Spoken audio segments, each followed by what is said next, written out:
Dan kenal yang namanya tato itu setelah lulus SD. Yang paling bermakna ini di angka 13. Kalau orang 13 biasa mengatakan itu angka sial. Kalau bagi saya ini 13 ini angka keberkahan. Karena saya pernah dengarkan dalam satu ulama ini mengatakan bahwasanya ada 13 pintu rizki. Yang pertama itu kita belajar taat kepada Allah dan lain sebagainya. Yang terakhir itu baru bekerja, berusaha atau berikhtiar. Dan sampai akhirnya pun mengenal dengan yang namanya dakwah. Ini di luar daripada logika saya, di luar daripada pikiran saya. Bisa sampai keliling muter Indonesia. Saya tidak ada yang menasihati karena saya ini orang keras. Saya tidak bisa dipengaruhi, tidak bisa diajari. Saya bisa seperti ini, bisa sehat, bisa kembali ke jalan yang benar, hijrah ini karena saya sendiri yang merubah diri saya sendiri.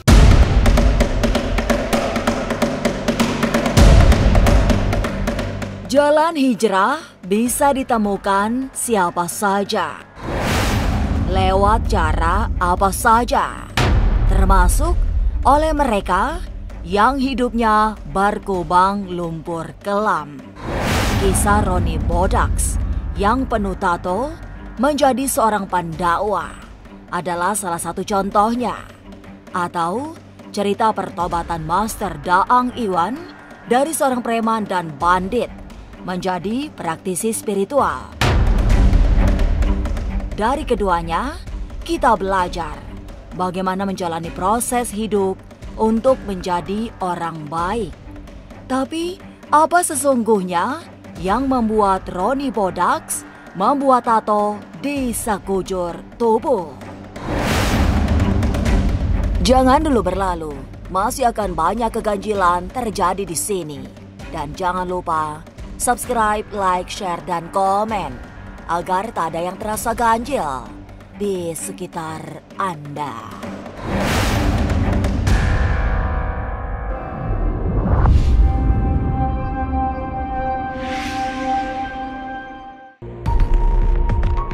Nama Ronnie Bodaks terasa menakjubkan. Tidak hanya jalan hidupnya, tapi juga aktivitasnya sebagai seorang pendakwah. Ia bukan pendakwah biasa, bahkan secara kasat mata. Sebab tubuh penuh tato bahkan hingga ke wajah serta sebelah matanya. Semua tato itu ia buat sebelum menemukan jalan hijrah hingga menjadi seorang pendakwah. Ronnie mengaku sudah mengenal tato dan dunia gelap sejak masih kecil. Meski ia bersekolah di sekolah berbasis agama. Kenal dengan yang namanya kenakalan atau yang dinamakan sekarang yang namanya jahiliyah itu sejak SD. Dan kenal yang namanya tato itu setelah lulus SD. Berawal dari kata penasaran. Penasaran gimana sih rasanya ditato gitu. Setelah SD, SMP itu udah tatoan sampai kurang lebih 8 tahun hidup dalam kegelapan.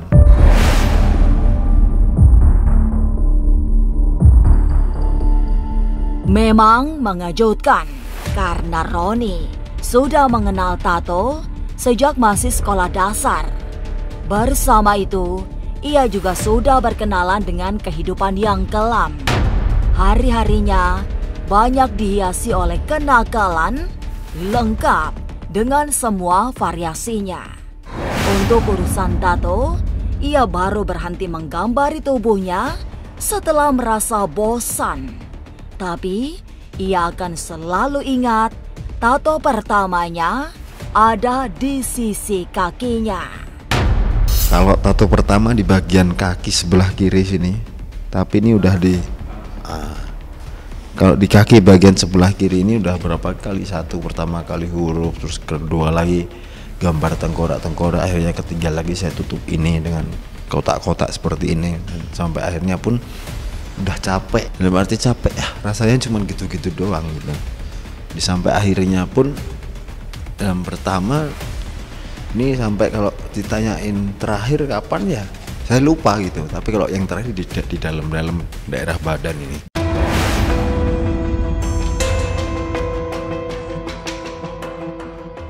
Dari semua tato yang paling berkesan adalah angka 13 di wajahnya.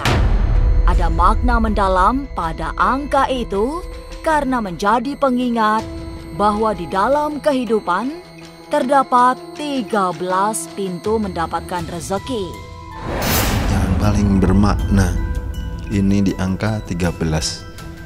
Kalau orang 13 biasa mengatakan ini 13 itu angka sial. Kalau bagi saya ini 13 ini angka keberkahan. Karena saya pernah dengarkan dalam satu ulama ini mengatakan bahwasanya ada 13 pintu rizki. Yang terakhir itu bekerja. Yang pertama itu kita belajar taat kepada Allah dan lain sebagainya. Yang terakhir itu baru bekerja, berusaha atau berikhtiar. Nah, 13 pintu rizki.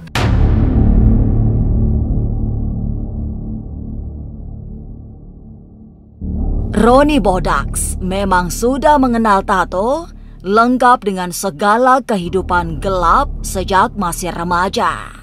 Lantas, ada alasan apa yang membawa Ronnie meniti jalan hijrah? Mungkinkah tertimpa problematika hidup yang sangat berat? Jangan kemana-mana, tetap subscribe, like, share, dan komen agar tak ada yang terasa ganjil di sekitar Anda.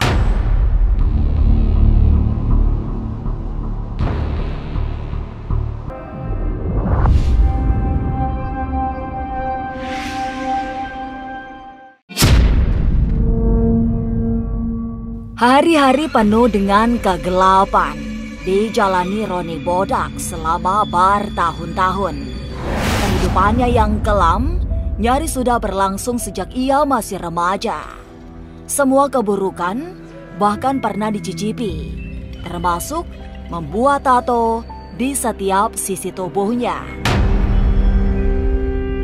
Fase penting yang membawanya menuju jalan hijrah terjadi saat melihat sang ibu menderita.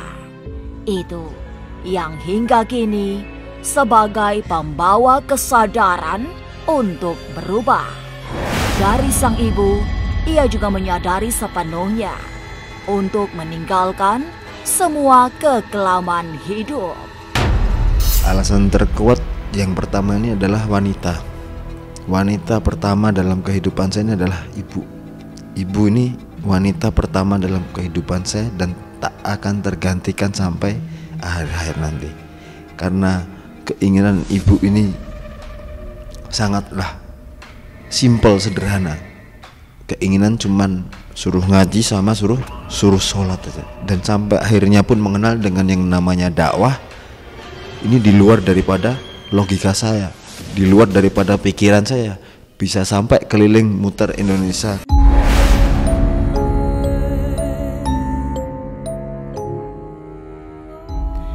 Harus melewati proses panjang penuh peluh, Ronnie tidak pernah menduga hidupnya akan melewati banyak jalan menikung.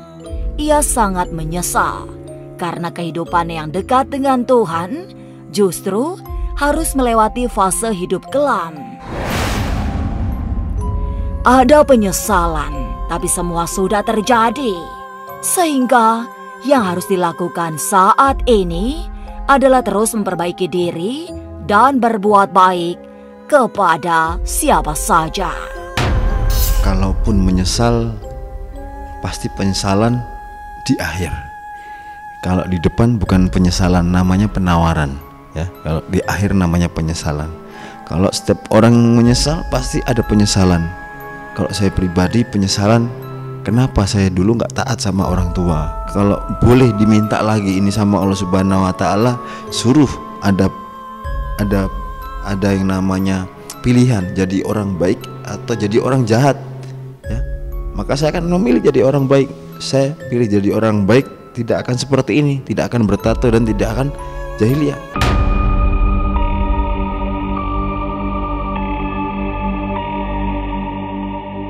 Semua penyesalan memang datang terlambat, tapi bagi Ronnie tidak ada kata terlambat untuk memperbaiki diri. Ia telah menjelasi kehidupannya yang tidak baik untuk kemudian menyongsong hari-hari bermanfaat sebagai pendakwah. Kini kehidupannya juga sudah sama sekali berbeda. Yang dulunya gelap sekarang menuju. Berbeda dengan Roni Bodaks. Seperti apa kisah pertobatan Master Daang Iwan yang kini menjadi seorang praktisi spiritual? Jangan kemana-mana, tetap subscribe, like, share, dan komen agar tak ada yang terasa ganjil di sekitar Anda.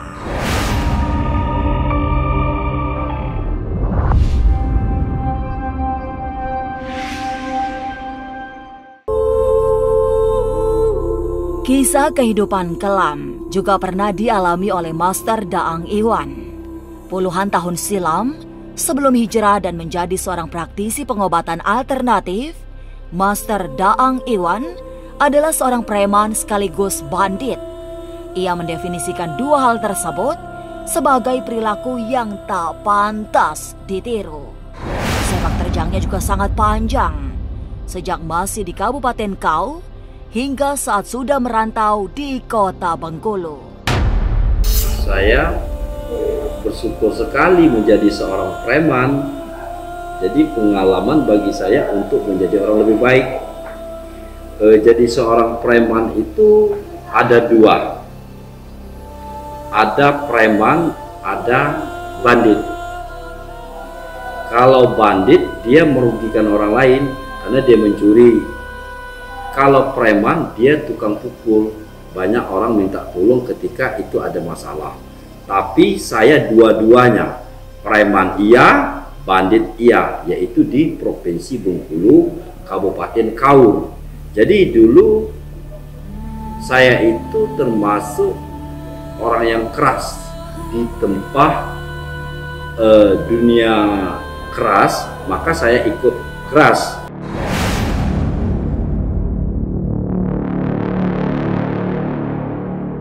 Kehidupan keras sudah dijalani sejak masih kecil setelah orang tuanya berpisah.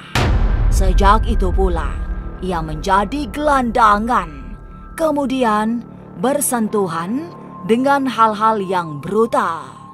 Apalagi setelah pindah ke ibu kota Bengkulu untuk kemudian menjadi anak terminal.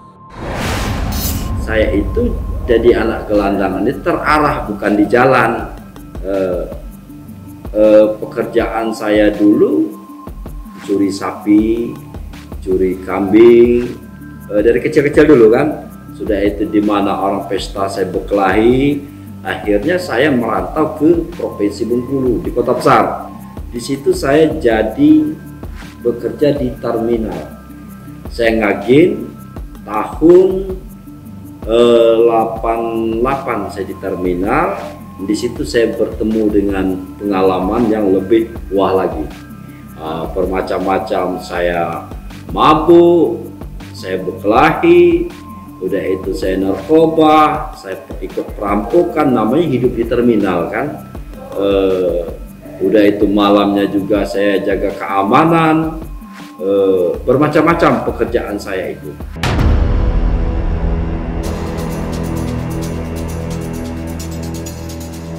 Titik balik kehidupan Master Daang Iwan terjadi saat tubuhnya diserang penyakit mematikan. Semua penyakit seperti berkumpul, menyatu, membuatnya nyaris lumpuh. Tapi sejak itulah, secara perlahan ia menemukan jalan pertobatannya hingga memutuskan menjadi seorang spiritualis.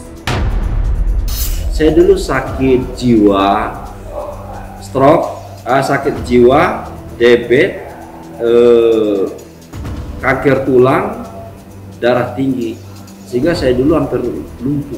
Jadi kurang lebih saya ngobati jiwa dan fisik saya ini hampir kurang lebih 2 tahun berobat itu. Belum tobat itu, lagi berobat menyembuhkan penyakit saya ini. Siapa yang bisa menyembuhkan penyakit saya ini? Saya tidak ada yang menasihati karena saya ini orang keras. saya tidak bisa dipengaruhi, tidak bisa diajari karena saya orang keras. Nah, saya bisa seperti ini, bisa sehat, bisa kembali ke jalan yang benar, hijrah ini karena saya sendiri yang merubah diri saya sendiri.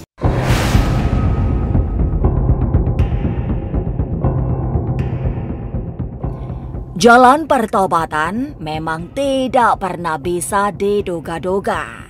Juga untuk orang yang sudah berlumur kehidupan kelam. Master Daang Iwan adalah salah satu contoh preman dan bandit yang bertobat, kemudian menjadi paranormal. Begitupun dengan Roni Bodaks yang setelah bertobat menjadi pendakwah. Itulah cara Tuhan memberi contoh-contoh kehidupan untuk kita semua belajar menjadi lebih baik. Inilah ganjil yang akan menguak berbagai misteri di alam nyata dan tak kasat mata. Sampai jumpa pada episode selanjutnya dengan kisah-kisah ganjil setiap hari Senin, Kamis, dan Jumat pukul 5 sore. Tapi sebelumnya, jangan lupa subscribe, like, share, dan komen agar tak ada yang terasa ganjil di sekitar Anda.